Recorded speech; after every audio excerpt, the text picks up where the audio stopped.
بسم اللہ الرحمن الرحیم۔ السلام علیکم ورحمۃ اللہ۔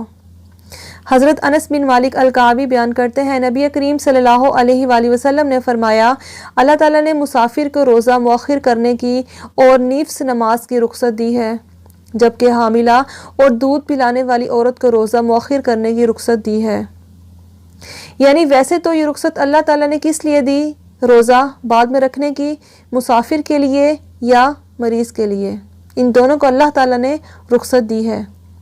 لیکن حاملہ عورت نہ تو مریض ہوتی ہے اور نہ ہی دودھ پلانے والی مسافر یا مریض ہوتی ہے، تو ان دونوں کو بھی اللہ تعالیٰ نے بعد میں روزہ رکھنے کی اجازت دی ہے۔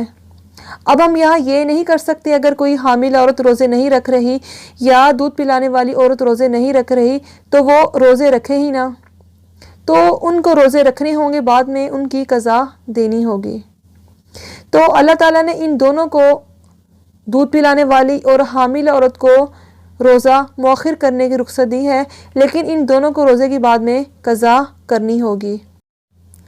میری اللہ تعالیٰ سے دعا ہے کہ اللہ تعالیٰ ہم سب کو توفیق دے کہ ہم رمضان کی برکتوں کو سمیٹنے والے بنیں اور ہم سب کو روزہ رکھنے اور اللہ تعالیٰ کا تقرب حاصل کرنے کی توفیق دے، آمین۔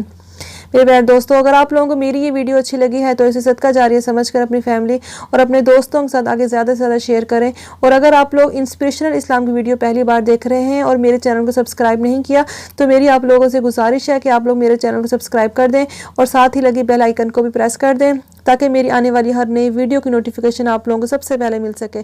السلام علیکم ورحمۃ اللہ۔